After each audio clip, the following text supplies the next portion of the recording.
반짝거리는 보석은 사람의 마음을 사로잡기 충분합니다. 그래서 아마 예전부터 상류층이 보석을 사랑했는지도 모릅니다. 여기 처음부터 상류층을 위한 보석 가공을 위해 태어난 브랜드가 있습니다. 바로 프랑스의 고급 보석상 쇼메입니다. 1780년부터 시작된 오래된 역사를 자랑하는 쇼메는 유럽의 여러 왕족과 프랑스 대통령 영부인 등을 고객으로 두고 있고 현재까지도 세계 최고의 보석 브랜드로 인정받고 있죠. 과연 쇼메의 숨은 역사와 재미있는 사실들은 무엇이 있을까요? 쇼메는 1780년 프랑스 파리에서 창립되었습니다. 나폴레옹 시대부터 프랑스 왕실의 전용 보석상으로 지정되어 현재까지 그 명성을 지켜오고 있죠. 재밌는 건 보통 프랑스의 명품 브랜드들이 창립자의 성을 따서 브랜드 네임을 짓는 경우가 많은데 쇼메 같은 경우에는 그렇지 않았다는 점이 좀 특이합니다. 당시 쇼메의 창립자인 마리 에티엔느 니토는 나폴레옹 황제 시대의 황실의 전속 보석 세공사로 임명되었고 이때부터 쇼메의 역사가 시작되었죠. 쇼메라는 브랜드의 이름이 창립자의 이름을 따서 지은 게 아니라는 점과 출발부터 왕실과 그 궤를 같이 했다는 건 특이한 사실입니다. 이후 니토가 황실의 보석 세공을 담당하면서 그는 황제 대관식에 필요한 모든 왕관과 왕검, 조세핀 왕후와 나폴레옹의 두 번째 부인인 마리 루이즈 왕후의 결혼 예물까지 모두 제작하게 됩니다. 프랑스 루브르 박물관에서 소장하고 있는 자크 루이 다비드의 나폴레옹 대관식에 등장하는 그 왕관이 바로 쇼메의 작품이죠. 니토가 나폴레옹을 위해 만들어주었던 왕검도 유명한 작품 중 하나인데요. 여담이지만 이 검에는 저주받은 다이아몬드로 유명한 리젠트 다이아몬드가 사용되었다고 합니다. 니토는 1811년 나폴레옹을 위해 세계 최초로 보석이 장식된 시계를 만들기도 했습니다. 에메랄드와 진주가 장식된 이 시계는 정확히는 조세핀 왕후의 딸이었던 아우구스타 바바리아 공주가 소유했던 손목시계였죠. 주얼리 브랜드에서 보석이 세팅된 시계를 만드는 건 흔히 볼 수 있는 일이지만 이 당시에는 흔하지 않았습니다. 재미있게도 이 시계는 유명한 시계 브랜드인 브레게와 같이 만들어낸 시계였죠. 겉은 화려하고 속은 알찬 시계였다고 할 수 있겠네요. 어쨌든 현재도 쇼메는 시계를 만들고 있는데 시계가 전체 매출의 30%를 차지할 만큼 비중이 큰 편입니다. 당시에는 왕족과 귀족뿐만 아니라 유명 작가와 예술가 등도 쇼메를 사랑했을 만큼 인기가 높았습니다. 왕족들 사이에서는 쇼메의 주얼리가 본인들이 진정한 왕족이라는 걸 알려주는 일종의 신분증이었죠. 특히 그 중에서 쇼메의 티아라는 세련되고 클래식한 세공으로 유명했는데 유럽 황실의 결혼식과 각종 행사에서 쇼메의 티아라를 쓰는 게 당연한 정도였습니다. 심지어 왕족과 귀족 가문뿐만 아니라 부유한 상속녀들까지도 쇼메의 티아라를 구하고 싶어 했다고 하네요. 이후 프랑스 제1제국의 몰락과 함께 쇼메도 소유주가 바뀌게 됩니다. 몇 명이 니토 가문의 뒤를 이었고 1885년에는 조셉 쇼메가 사업을 맡게 되었죠. 그리고 이때부터 브랜드가 쇼메라는 이름을 얻게 되었습니다. 한 가지 주목할 만한 사실은 브랜드의 시작이 나폴레옹과 밀접한 연관이 있는데 방돔 광장에 있는 쇼메이 매장 앞에 나폴레옹 동상이 위치해 있다는 겁니다. 우연인지 필연인지는 모르겠지만 재미있는 사실이네요. 폴란드를 대표하는 건 뭐가 있을까요? 클래식을 좋아하는 분들은 아마 프레데릭 쇼팽을 떠올릴지도 모릅니다. 폴란드의 피아니스트이자 작곡가인 그는 야상곡과 마주르카 등으로 유명한데 쇼메이 부티크가 있는 방돔 광장 12번지는 과거 쇼팽이 본인의 음악적 영감을 바탕으로 작품을 만들어내던 곳이었습니다. 그는 이곳에서 그의 마지막 마주르카를 작곡했는데 이 마주르카 묘하게 쇼메이 주얼리들과 잘 어울리는 듯 합니다. 앞에서 브레게가 쇼메의 시계를 만드는 데 도움을 주었다고 말씀드렸습니다.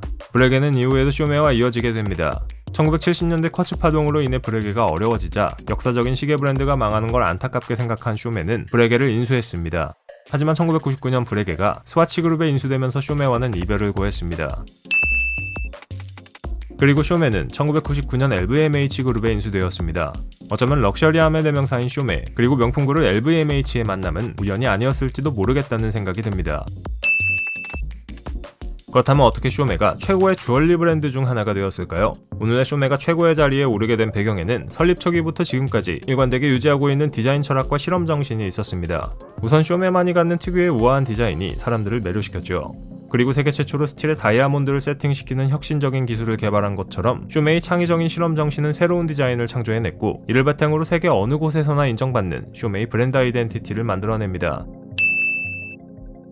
쇼메는 유럽에서도 대중화되어 있는 브랜드가 아닌 왕실과 상류층의 고객들이 가장 선호하는 하이주얼리 브랜드입니다. 유럽 왕실의 왕족과 귀족들의 전유물이었던 쇼메를 이제는 전 세계에서 만나볼 수 있죠. 현재 쇼메의 주요 고객들은 모로코 왕과와 같은 유럽 왕실을 비롯해 세계의 상류층, 부유층이지만 1993년 이후 적극적인 해외 마케팅을 통해 이제는 전 세계의 국제적 도시에서 쇼메의 주얼리들을 쉽게 만나볼 수 있습니다. 그 중에서도 일본, 프랑스, 중국 지역의 매출이 높은 편이라고 합니다. 앞으로도 쇼메는 상류층과 부유층의 상징으로 많은 사랑을 받게 될 것 같습니다.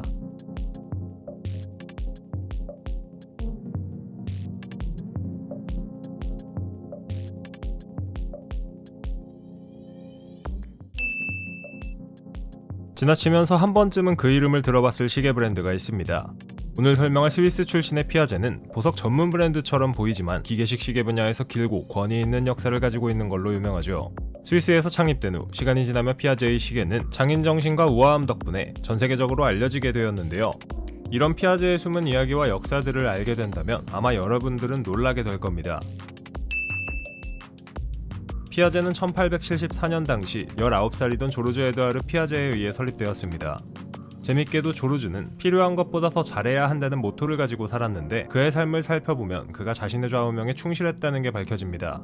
조르주 에드와르 피아제는 원래 농부였고 오늘날 흔히 이야기하는 투잡 혹은 부업으로 시계 부품과 무브먼트를 만드는 일을 시작했습니다. 추운 겨울에는 농사를 지을 수 없었기 때문에 조르주는 남는 시간을 활용해 시계 부품을 깎았죠. 원래 피아제라는 브랜드가 시계 브랜드가 아니었던 것 알고 계시나요? 앞에서 말한 것처럼 창립자 조르주는 시계 부품을 만드는 일을 했고 당시에는 브랜드고 뭐고 없었습니다.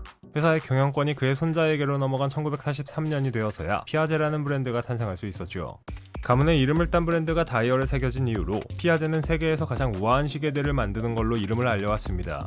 사실 피아제는 최고 수준의 얇은 시계로 유명세를 탔고 여전히 우아하고 슬림하며 가벼운 시계를 만들고 있습니다. 가끔 사람들은 피아제를 액세서리 느낌의 시계를 만드는 브랜드라고 착각합니다. 하지만 피아제는 그것보단 시계 분야에서 더 큰 업적을 세운 브랜드입니다. 피아제가 알려진 많은 것들 중 하나는 초박형, 즉 얇은 시계에 대한 집착이며 이는 창립자의 손자인 발렌틴 피아제가 회사를 운영하면서 브랜드의 아이덴티티가 되었습니다. 지금까지 피아제가 내놓은 수많은 시계들을 보면 놀라울 수밖에 없죠. 이렇게 시계를 얇게 만들기 위해서는 적은 공간에 모든 기계식 시계 부품을 넣을 수 있는 기술력이 있어야 하는데 피아제는 자신들만이 가진 기술력으로 이걸 성공해냈습니다. 쿼츠 파동으로 인해 스위스의 기계식 시계 산업은 과거 위기를 맞았습니다. 이에 대응하기 위해 그들은 베타 21이라는 쿼츠 무브먼트를 선보이며 일본으로부터의 위협에 대응하고자 했는데요. 재밌게도 쿼츠와 전혀 연관없어 보이는 피아제도 이 무브먼트의 개발에 자금을 투자하기도 했습니다. 또한 이 무브먼트를 사용해 자사의 대표 상품인 폴로 시계를 만들기도 했었죠. 피아제는 시계 제조의 거의 모든 과정을 브랜드 내에서 자체적으로 수행합니다. 소위 말하는 인하우스 생산이죠. 럭셔리라고 불리는 시계 브랜드 중에서도 이렇게 모든 과정을 도맡아 만드는 건 찾아보기 힘든데 피아제는 이렇게 해서 제품의 높은 품질을 유지하고 있습니다. 피아제의 시계가 고급 액세서리처럼 보이는 이유가 있습니다. 금을 가공하고 보석을 세팅하는 피아제의 기술력이 매우 뛰어나기 때문에 만드는 것마다 그렇게 보일 수밖에 없죠. 피아제는 주로 18K 골드를 사용하여 시계를 만드는데 덕분에 그들이 만드는 시계는 품이 있어 보입니다. 이렇게 되기 위해 수많은 시간과 노력을 들였다는 점을 감안한다면 피아제가 만드는 시계들이 아름답다는 걸 쉽게 이해할 수 있습니다. 피아제의 시계들을 아름답게 하기 위해 브랜드에서는 기술력을 바탕으로 새로운 시도들을 많이 해왔습니다. 1960년대와 70년대 그리고 80년대를 거치면서 피아제는 독특한 시계들을 만들어내기 시작했는데 지금 살펴봐도 우리에게 익숙한 손목 시계의 디자인과는 많은 거리가 있다는 걸 알 수 있죠. 이런 이유로 피아제는 화려하고 독특한 하나의 예술 작품 같은 시계 디자인으로 유명하며 예술과 기술이 조화된 브랜드로 평가받고 있습니다. 피아제가 다른 시계 브랜드와 다른 작품을 만들어낸다는 증거는 하나 더 있습니다. 바로 스톤 다이얼인데요. 피아제 하면 떠오르는 보석시계 이미지를 잘 보여주는 스톤 다이얼은 말 그대로 말라카이트나 옥, 라피스 라줄리 같은 원석으로 다이얼을 만드는 겁니다. 다른 브랜드에서는 찾아보기 쉽지 않은 피아제만의 시그니처라고 할 수 있죠. 이 사치스럽고 오묘한 아름다움을 눈으로 보는 것만큼 확실한 설명은 없습니다. 아마 피아제 시계를 구매하고자 했던 사람이라면 이 모델을 한 번쯤은 봤을 겁니다. 바로 스포티한 디자인의 폴로 모델인데요. 폴로뿐만 아니라 페루의 고원에서 이름을 따온 알티플라노나 화려한 세공과 디자인을 자랑하는 라임라이트 등도 피아제의 대표 모델입니다. 특히 알티플라노의 경우 케이스 두께가 6mm밖에 되지 않는데 사람들에게 잘 알려진 롤렉스 서버마리너가 약 12mm, 매우 얇은 것으로 유명한 예거르 꿀뚜르의 울트라 신문이 7mm에서 8mm 정도인 걸 감안하면 경악할 만한 수준입니다. 참고로 피아제는 1957년 두께가 2mm인 세계에서 가장 얇은 기계식 무브먼트 칼리버 9P를 출시했던 적도 있습니다. 시계가 무거워서 구매를 고민하는 사람이라면 피아제의 시계를 찾아보는 것도 좋겠네요. 단 가격 또한 경악할 만한 수준이니까 알아서 판단하시면 되겠습니다. 시계 산업이 발달하면서 수많은 브랜드들이 하나같이 비슷한 디자인의 시계만을 만들어냅니다. 하지만 피아제의 시계들은 다르죠. 다른 브랜드와는 비교되는 확고한 디자인으로 자신들만의 이미지를 완벽하게 구축했습니다. 현재는 리치몬트 그룹의 일원으로 활약하면서 고급 시계 분야에서 한 자리를 차지한 피아제, 과연 오래된 역사를 바탕으로 변화를 보여줄 수 있을까요? 그 미래가 기대되는 순간입니다.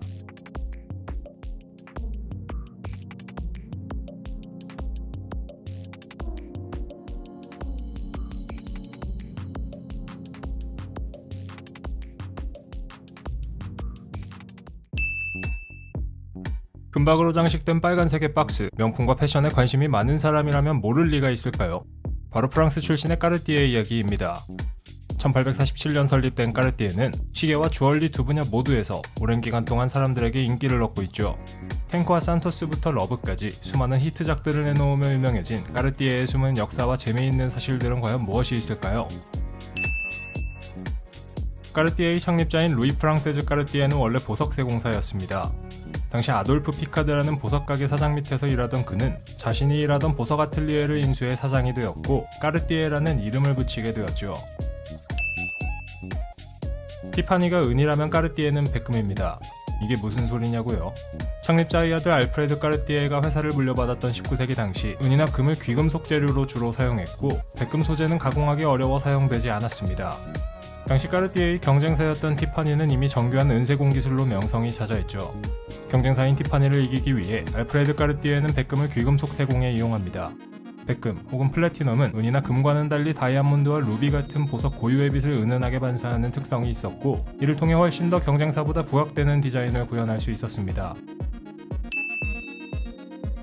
까르띠에가 세계적인 주얼리 브랜드가 된 것은 알프레드의 아들들인 루이 조셉, 자케, 피에르 3명이 까르띠에를 운영하게 되었을 때부터였습니다. 그들은 각각 파리와 런던, 뉴욕에 자리를 잡고 점차 사업 영역을 넓혀가기 시작했습니다. 삼형제는 각자의 개성을 10분 발휘해 시너지 효과를 낼 수 있었고 까르띠에가 세계적인 주얼리 브랜드가 되는 데 큰 역할을 담당했습니다. 덕분에 영국 왕실의 왕관부터 그레이스 켈리의 다이아몬드 반지까지 까르띠에의 이름이 새겨지면서 유명해졌죠. 까르띠에가 주얼리 분야에서 인기 있었던 이유 중 하나는 아마도 새로운 기술과 문화를 적극적으로 수용하면서 까르띠에 고유의 스타일을 창조해냈기 때문일 겁니다. 아프리카와 이슬람, 인도 등 다양한 지역의 문화와 기술을 적극적으로 받아들여서 까르띠에만의 새로운 스타일을 창조해낸 것이 또 하나의 성공 요인이었죠.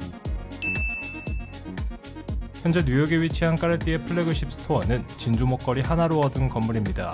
1900년대 초반 이 건물을 갖고 있던 모턴 플랜트의 약혼자는 까르띠에의 진주 목걸이를 갖고 싶어 했고 덕분에 까르띠에는 이곳을 진주 목걸이에 약간의 돈을 얹어 사들일 수 있었습니다. 얼마나 까르띠에가 좋았으면 그랬을까요? 까르띠에에서 만든 가장 화려한 주얼리는 무엇일까요? 아마도 인도 왕족을 위해 만들어졌던 파티알라 목걸이일 겁니다. 234캐럿의 거대한 다이아몬드와 2930개의 작은 다이아몬드가 사용되었고 귀하기로 소문난 범화산 루비도 사용되었습니다. 딱 봐도 비싸 보이는데 하나만 갖고 있으면 소원이 없겠습니다. 아마 까르띠에 하면 러브 팔찌가 가장 먼저 생각나는 분들도 계시겠죠. 이 팔찌는 까르띠에의 알도치 폴로가 1969년에 디자인한 제품으로 현재는 까르띠에의 베스트셀러 중 하나입니다. 러브 팔찌는 중세 유럽의 정조대로부터 영감을 얻어 만들어졌는데 이름에서도 알 수 있듯이 헌신과 사랑을 상징합니다. 같은 디자인의 반지도 예물 반지로 엄청난 인기를 끌고 있죠. 참고로 이 팔찌를 착용하려면 스크루 드라이버가 필요한데 뉴욕 병원의 응급실에는 이 드라이버가 항상 준비되어 있습니다. 그래야지 환자들의 팔찌를 벗길 수 있으니 말이죠. 까르띠에는 동물이나 식물을 모티브로 삼아 다양한 디자인의 주얼리를 생산하기도 합니다. 그 중에서도 현재까지 많은 사랑을 받고 유명한 라인은 아마도 펜더 라인이 아닐까 하는데요. 이 디자인은 디자이너 잔느 투생의 역할이 컸습니다.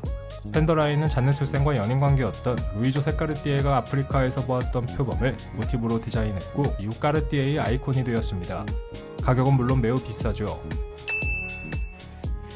까르띠에가 시계 분야에서 명성을 얻을 수 있었던 것은 삼형제 중 한 명인 루이 조셉 까르띠에 때문이었습니다.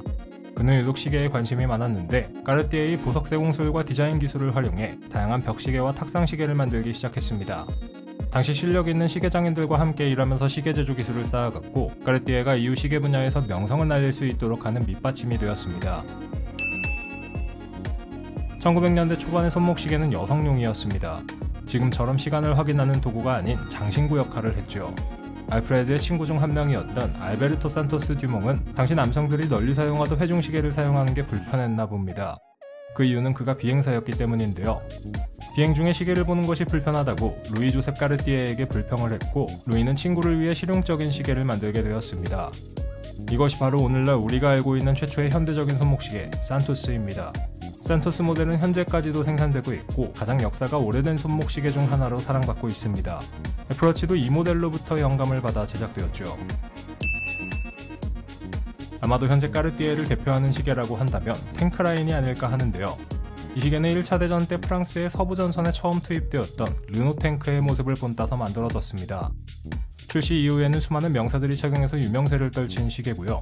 현재는 다양한 디자인과 재료 변화를 통해 계속 생산되면서 인기를 얻고 있습니다. 까르띠에 시계의 용두 부분을 보면 푸른 보석 같은 것이 박혀 있습니다. 우리는 흔히 이것을 까보숑이라고 부르는데요. 정확히 까보숑은 보석을 연마하는 방법의 하나로 위쪽을 볼록하게 다듬는 방법입니다. 보통은 이런 방식으로 가공된 보석까지도 까보숑이라고 통칭하죠. 사파이어 혹은 합성 스피넬로 제작되는 이 용두 부분은 까르띠에 말고는 쉽게 만들 수 없다고 하는데요. 그래서 가품 여부를 구분할 때 까보숑으로 구분하기도 하죠. 까르띠에에서 내놓은 미스터리 클락이라는 이름의 탁상 시계는 1913년 처음 출시되었을 당시 많은 인기를 끌었습니다. 시계의 무브먼트가 보이지 않는데 시계가 계속 간다는 것 때문에 미스터리 클락이라고 불렸죠. 롤렉스를 까르띠에에서도 팔았던 적이 있는 것 알고 계시나요? 과거에 생산했던 롤렉스 모델 중에는 다른 회사의 이름이 다이얼에 적혀있는 모델도 있습니다. 까르띠에나 티파니 같은 보석 판매상에서 롤렉스 모델을 주문한 후 본인들의 이름을 달아 팔았던 제품인데 현재는 그 희소성 때문에 일반적인 롤렉스 시계보다 훨씬 더 비싼 값에 팔립니다. 튜티프루티라는 흔히 볼 수 없는 라인의 희귀한 까르띠에 시계가 있습니다. 앞에서 까르띠에가 세계 각지의 다양한 문화와 세공 방식을 받아들였다고 했는데요. 이 시계는 인도의 보석 세공 방식을 받아들여 제작한 시계입니다.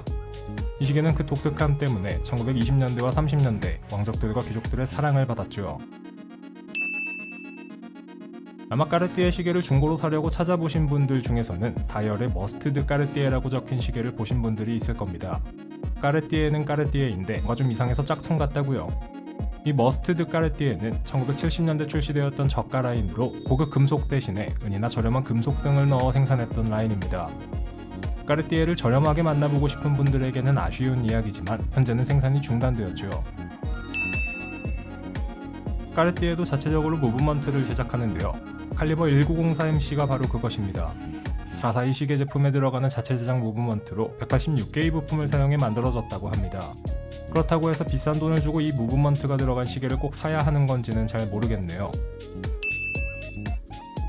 1993년 까르띠에는 방돔 럭셔리 그룹에 인수되었다가 1997년 방돔 럭셔리 그룹이 리치몬트에 인수되면서 리치몬트 소속이 되었습니다.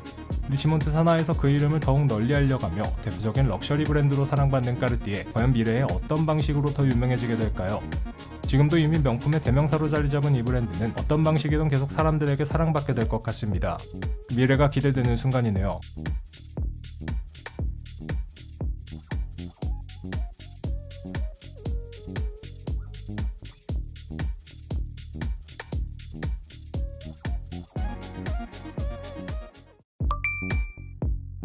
주얼리는 여자의 손목에서 빛납니다.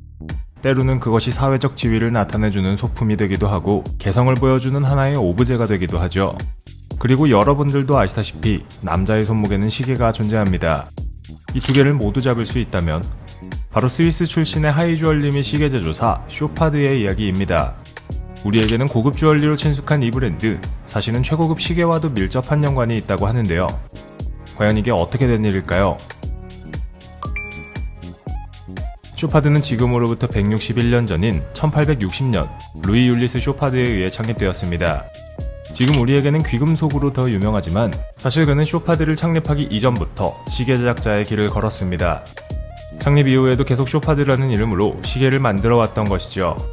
그냥저냥한 시계가 아니라 정확한 시간을 알려주는 제품을 만들어 왔고 러시아의 차르들과 스위스 철도청에서 사랑받으면서 그 이름을 알려왔습니다. 쇼파드의 시계는 항상 혁신적이었습니다. 무슨 소리냐고요? 1963년 독일의 시계 제작자인 칼 슈펠레 3세에게 인수된 쇼파드는 독특한 시계들을 만들기 시작했습니다. 다이아몬드가 다이얼 위에서 둥둥 떠다니는 제품 같은 흔히 볼 수 없는 독특한 디자인의 시계들 말이죠. 독특한 것뿐만 아니라 안에 들어가 있는 내용물들, 즉 무브먼트도 최고 수준이었습니다.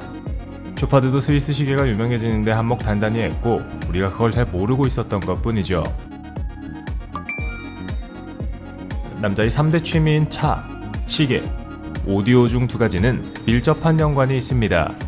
바로 자동차와 시계인데요. 실제로 레이싱 대회의 시계 브랜드들이 직접 후원을 하기도 하며 레이싱 대회에서 영감을 받은 시계들이 만들어지기도 하죠. 레이싱과 시계를 연관 지으면 아마 많은 분들이 태그 호이어나 롤렉스 같은 친숙한 시계 브랜드들을 떠올릴 겁니다. 그런데 쇼파드도 이에 못지않게 자동차 경주와 밀접한 연관을 갖고 있습니다. 쇼파드는 우리에게는 좀 덜 익숙하지만 세계에서 가장 유명한 빈티지 자동차 경주 대회인 밀레밀리아 경주에서 1988년 이후 오랜 기간 동안 타임키퍼 역할을 맡아왔으며 심지어 밀레밀리아를 기념하는 레이싱 시계 라인을 내놓기도 했죠. 여러분도 아시다시피 레이싱 대회에서는 정확한 시간 측정이 생명인데 100년을 넘게 이어온 기술력으로 쇼파드가 정확한 시계를 만들어 오고 있는 겁니다. 밀레밀리아 라인은 그 개수가 철저히 제한되기 때문에 소장하기만 한다면 진정한 한정판을 갖게 되는 셈이죠. 밀레밀리아 라인 중에서 베스트셀러 모델은 클래식 크로노그래프 모델입니다. 이름에서도 알 수 있듯이 전형적인 레이싱 시계의 모습을 하고 있죠. 최근 등장한 2021 레이스 에디션도 영롱하기는 마찬가지입니다. 이 밀레밀리아 시계 라인들에는 60년대 생산된 던롭 타이어 자국을 연상시키는 독특한 러버 스트랩이 붙어 있습니다. 쇼파드는 포르쉐 모터스포츠 팀과 협업할 만큼 레이싱의 진심입니다. 그러니 밀레밀리아라는 괜찮은 레이싱 시계 라인을 내놓을 수 있는 것 아닐까요? 쇼파드의 남성 시계 라인 중에는 LUC라는 드레스워치 라인이 있습니다. 바로 창립자인 루이 율리스 쇼파드를 기억하고 브랜드의 헤리티지를 계속 유지하기 위해 그의 이니셜을 따서 만들어진 라인이죠. 아마도 많은 시계 애호가들은 쇼파드의 이름을 듣고 가장 먼저 LUC 라인을 떠올릴 겁니다. 이 시계 라인은 쇼파드에서 최고 수준의 시계이며 진정한 스위스 고급 시계라고 불릴 만큼 모든 공정이 스위스의 장인들을 통해 이루어집니다. 쇼파드의 기술력과 마감이 어느 수준인지 경험해보고 싶다면 이 라인을 구매하면 됩니다. 그렇다면 LUC 라인에서 추천할 만한 모델은 무엇이 있을까요? 바로 최근 출시된 LUC 타임 트래블러 원 블랙 모델입니다. 세계 각지를 누비는 여행자를 위한 컴플리케이션 워치인 월드 타이머에 대한 쇼파드 매뉴팩처의 혁신적인 해석이 담긴 모델이죠. 안에 들어있는 무브먼트도 쇼파드가 자체적으로 만든 인하우스 무브먼트인데요. 파워 리저브 60시간, 50m 방수 등의 스펙을 가진 이 무브먼트를 만드는 건 숙련된 장인들입니다. 또한 세계 트래블워치 역사상 최초로 세라마이저 5급 티타늄을 사용해 착용감이 매우 가볍고 내구성 또한 뛰어납니다. 장인들의 손길이 닿았으니 최고 수준이라는 건 말할 필요가 없겠죠. 쇼파드의 남성 시계 라인 3가지 중 마지막 하나는 바로 알파인 이글입니다. 2019년 처음 등장한 스포츠워치 라인인 알파인 이글은 알프스 산맥과 독수리로부터 영감을 받아 만들어졌는데 디자인과 소재 모두 고급스러움을 자랑합니다. 알파인 이글에 사용되는 루센트 스틸 A223은 금에 버금가는 영롱함을 지닌 소재로 일반 스틸의 반짝임과 견고함에 항알레르기라는 특성이 결합된 합금강입니다. 4년간의 연구개발 덕분에 지금은 귀금속 대열에 포함되었죠. 이 소재는 2번의 멜팅 과정을 거쳐 만들어지며 기존의 스틸과 비교하면 훨씬 더 견고해 스크래치에 강하고 더 적은 불순물을 포함하고 있어 골드에 버금갈 정도로 빛나고 반짝입니다. 궁금하다고요? 직접 한번 구경해보시면 되겠네요. 레이싱뿐만 아니라 쇼파드는 영화와도 밀접한 연관을 갖고 있습니다. 칸 국제영화제의 공식 파트너이기도 한 쇼파드는 이 영화제에서 수상하는 황금종려상 트로피도 직접 디자인하는데 봉준호 감독도 영화 기생충으로 쇼파드가 디자인한 트로피를 받았죠. 시계, 그리고 주얼리 브랜드라는 점을 감안해보면 트로피가 얼마나 꼼꼼하게 세공되었을지 짐작이 갑니다. 주얼리와 시계도 꼼꼼하게 만든다는 건 당연하겠죠. 여전히 쇼파드는 시계에 꽤나 진심입니다. 쇼파드의 LUC 컬렉션 중 일부 시계는 제네바 홀마크 혹은 제네바 실이라는 인증을 받습니다. 스위스에서 만들어지는 시계들 중 엄격한 테스트를 통과한 시계들에게만 주는 인증인데 전 세계에서 까르띠에, 로저드비, 바쉐론 콘스탄틴 등 7개 브랜드만 이 인증을 받았죠. 롤렉스도 못 받은 인증을 쇼파드가 받았고 이름만 대면 아는 고급 브랜드들과 어깨를 나란히 하는 겁니다. 좋은 기계식 시계라면 필수적으로 받아야 할 COSC 인증도 당연히 받았고 말이죠. 이 정도로 좋은 시계 브랜드이다 보니 2017년 제네바 시계 그랑프리에서 LUC 풀스트라이크 모델이 최고상인 에귀오도르상을 수상하기도 했습니다. 여러분이 몰랐지만 쇼파드가 얼마나 고급 시계 브랜드인지 이제 아시겠죠? 올해로 쇼파드의 인하우스 LUC 무브먼트 매뉴팩처가 25주년이 되는 해입니다. 1996년 플러리에에 설립한 이 매뉴팩처를 통해 최고 레벨의 인하우스 무브먼트를 제조하며 쇼파드는 진정한 럭셔리 워치메이커로 부상할 수 있었죠. 또한 쇼파드 본사에 자체 금속 주조 공장이 있다는 사실 알고 계신가요? 많은 시계 브랜드들과 귀금속 브랜드들이 금속 가공은 외주를 주어 처리하는데 쇼파드는 하나부터 열까지 모두 직접 만듭니다. 그만큼 자신들이 만드는 제품의 품질에 자신이 있다는 것이겠죠. 쇼파드의 본사 내부는 원래 자유로운 투어가 가능하지만 이 구역만큼은 일반인들은 들어갈 수 없습니다. 하긴 저 같은 사람이 간다면 투어보다 금괴에 욕심을 낼 터이니 아예 들여보내지 않는 것이 낫겠네요. 이 금괴들은 2018년 7월부터 100% 윤리적인 방식으로 채굴되는데 지속가능한 사업을 위한 쇼파드의 정책 때문이라고 합니다. 책임있는 럭셔리라는 캐치프레이즈를 내세우는 이유가 있었네요. 어느덧 160년이 넘는 시간을 지나 쇼파드는 전 세계에 150개 이상의 부티크를 낸 기업으로 성장했고 하이주얼리와 시계 두 분야에서 여전히 강자로 남아있습니다. 이제는 레이싱워치와 드레스워치뿐만 아니라 스포츠 시계도 만들고 있는 쇼파드는 더욱 진일보된 기술력으로 소비자들을 만족시키기 위해 노력하고 있죠. 이는 글로벌 대기업에 속한 브랜드가 아닌 가족 경영에 의한 독립 브랜드로서 브랜드의 개성을 유지할 수 있기 때문인데요. 이런 브랜드들은 여러분도 아시다시피 이제 정말 흔치 않습니다. 쇼파드만의 정체성이 담긴 그리고 속도 꽉 찬 알파인 이글 라인 같은 시계들 말이죠. 앞으로도 쇼파드가 주얼리 분야뿐만 아니라 시계 분야에서도 계속 진심인 태도를 유지해 주었으면 좋겠습니다.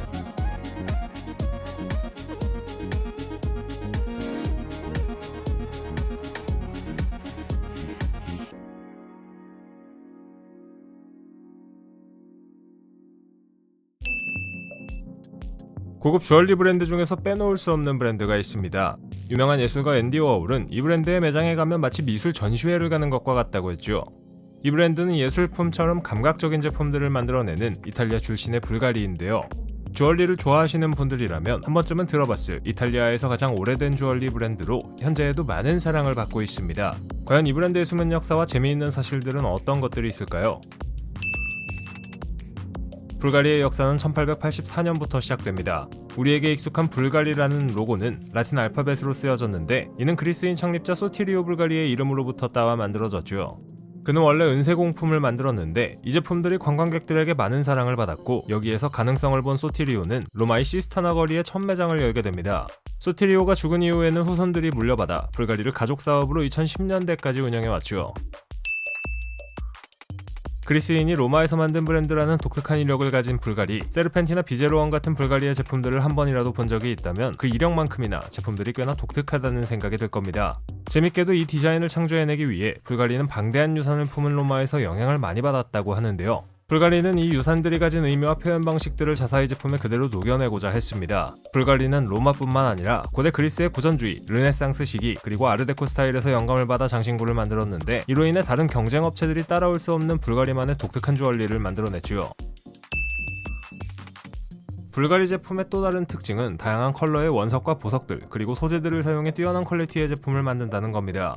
보석이 가진 특유의 색감을 잘 보여주는 가공 방식을 통해 화려한 이미지의 제품들을 만들어냈고 이는 이후에 브랜드를 대표하는 시그니처가 되었습니다. 그리고 불가리는 주얼리에 실크나 나무 같은 소재를 활용하면서 다른 브랜드와 차별을 두기 시작합니다. 그 결과 단순한 주얼리가 아닌 하나의 예술 작품이 탄생했죠. 한때는 불가리 부티크가 영화배우와 사교계의 유명인사들이 즐겨 방문하는 만남의 장소였다는 사실 알고 계신가요? 유명인사들이 원하는 제품을 만드는 브랜드의 명성은 자연스럽게 전 세계로 널리 퍼지기 시작했습니다. 불가리는 뉴욕, 파리, 제네바, 몬테카를로 같은 세계의 유명 도시에 계속 매장을 내기 시작했고 더더욱 사랑받기 시작했죠. 소비자들의 사랑을 받게 되자 불가리는 이어서 주얼리가 아닌 다른 제품군에도 도전하기 시작합니다. 그중 하나가 바로 시계입니다. 특히 여성 시계의 경우에는 꽤나 많은 사랑을 받고 있습니다. 불가리는 1980년대부터 시계 라인을 내놓기 시작했는데 아무래도 주얼리 브랜드로 이어온 역사가 긴 만큼 다른 기계식 시계 브랜드와는 다르게 장신구에 가까운 시계를 더 잘 만드는 듯 합니다. 참고로 각각의 시계에는 고유의 모델 번호 및 시리얼 번호가 적혀 있는데 이를 통해 진품과 가품을 구분해내기도 하죠. 불가리 하면 또 유명한 것은 향수입니다. 아마 남성분들이라면 불가리 뿌르옴무라는 향수 한 번쯤은 뿌려보시거나 냄새를 맡아보신 적이 있을 겁니다. 1990년대부터 시작된 비교적 짧은 역사를 자랑하는 불가리의 향수는 당시 CEO였던 프란체스코 트라파니의 사업 전략의 하나로 시작되었는데 현재는 소비자들에게 사랑받는 효자 상품이 되었습니다. 가격이 비싼 주얼리 대신 상대적으로 저렴한 향수로도 얼마든지 불가리라는 브랜드를 느껴볼 수 있기 때문이겠지요. 불가리는 심지어 우아하면서도 스타일이 살아있는 가죽 가방을 만들기도 하는데요. 자사에서 내놓는 주얼리들의 디자인에서 영감을 받아 가방을 만들고 있습니다. 대표 주얼리 라인인 세르펜티에서 영감을 받아 만들어진 가방들은 품질도 좋고 디자인도 독특해 큰 인기를 끌고 있습니다. 세계적으로 유명한 브랜드이다 보니 불가리는 세계 곳곳에 매장을 갖고 있습니다. 물론 각각의 매장에는 불가리라는 브랜드를 나타내는 디자인으로 잘 표현되어 있죠. 그 중에서 특이하다고 할 만한 곳이 하나 있는데요. 바로 도쿄 긴자의 불가리 매장입니다. 이 거대한 매장은 레스토랑과 바, 라운지까지 보유하고 있습니다. 많은 패션 브랜드들이 브랜드 이미지 구축의 연장선상에서 이런 매장들을 운영하는데 불가리도 마찬가지인 것이죠. 이와 더불어 불가리는 일본에서 초콜릿도 판매하고 있습니다. 가격이 좀 비싼 것 같은데 더 달달할까요? 불가리는 그래서 호텔도 운영합니다. 세계 곳곳에는 불가리에서 운영하는 호텔이 있습니다. 물론 호텔의 인테리어나 디자인은 모두 자사에서 판매하는 제품들로부터 영감을 받아 만들어졌지요. 자사의 제품을 예술품으로 간주하는 브랜드니 호텔 내부의 인테리어에도 꽤 많은 신경을 썼다는 생각이 드는데요. 숙박만 할 수 있는 것이 아니라 영화 감상이나 미슐랭 가이드 레스토랑에서의 식사도 할 수 있지요. 그냥 단순히 브랜드의 이미지에 기대어 장사를 하는 건 아닌 것 같네요. 발리에 있는 불가리 리조트가 아시아에서 최고의 리조트 중 하나로 선정되기도 했으니 말입니다. 2011년 불가리는 명품 제국 LVMH에 매각됩니다. 불가리는 현재에도 LVMH를 대표하는 주얼리 브랜드로 그 이름을 날리고 있습니다. 가죽 사업을 매각한 뒤 할 일이 없어진 불가리 가문은 새로운 사업을 찾아 떠났는데 바로 와인 사업이었죠. 장신구를 만들어 팔던 가족들이 갑자기 와인이라니 정말 뜬금없죠. 그들이 판매하는 와인 중에는 창립자 소티리오의 이름을 딴 와인도 있으며 와인 라벨에 불가리라는 이름이 새겨지고 있다고 합니다. 주얼리로 시작했지만 호텔과 레스토랑, 심지어 와인까지 만드는 이 가문 정말 다재다능하다고 해야 할 것 같네요.